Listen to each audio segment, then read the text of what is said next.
Kia has come such a long way in recent years, and the Sportage has to be its best model yet. Just look at it, it's stunning, isn't it? However, there's more to like about it than just its eye-catching design. For starters, it has a really big boot, and there's no lip for you to have to lift things over. If you do need more space, of course, the rear chairs do fold down, and the releases are actually on the back of them, so it's dead easy to do.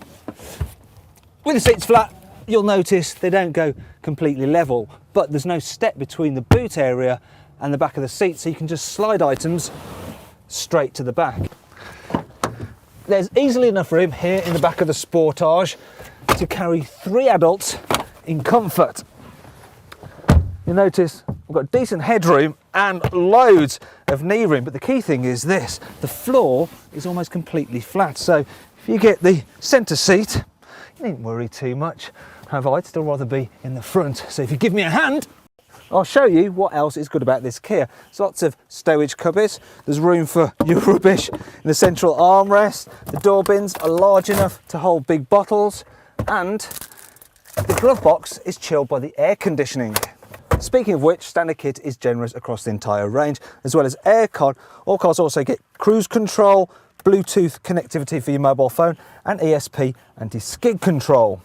It's very easy to find an ideal seating position, and there's lots of adjustment in the height of the driver's seat, so it doesn't matter if you're small, you can still see over the bonnet. As for quality, there's some nice soft touch materials surrounding the dash, and everything feels really well screwed together. There's no surprise really that Kia has the confidence to give this car a 7-year warranty. You can get the Kia with a choice of efficient engines, the pick of the range being the 1.7 litre diesel, as it comes with stop-start technology which helps boost economy. Okay, so it might be quite big, but the Sportage is still easy to drive around town. The controls, they're nice and light. That makes it quite simple to navigate through traffic. Get a good view over other cars because of the raised seating position, and of course the jacked up suspension means you don't have to worry about speed humps. But the tough looks aren't just for show, because as well as a front-wheel drive model, you can also get a 4x4 version of the Sportage if you want to go off-roading. It comes with a diff lock if the going gets really tough, and there's hill descent control which ensures you get down a slope safely. Out on the open road, the Sportage performs well. It's got pretty decent handling because the suspension's quite firm, which means there's hardly any body roll through corners for such a tall vehicle. There's lots of confidence-inspiring grip as well. However, the steering does feel a little bit numb, and as a result, it's not as much fun to drive as, say, a Ford Kuga, and that brings me onto the car's downsides. And one is that at higher speeds, you do get a little bit of wind whistle from the bluff sides.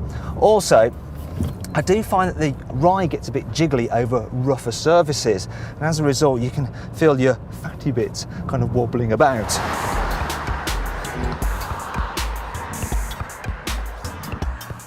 Really though, all these niggles are quite minor and easy to forgive when you realise just how much the Kia Sportage costs. Well, doesn't cost considering what you actually get for your money. In fact, we like it so much here at CarBuyer that we've decided to crown it our Car of the Year for 2011.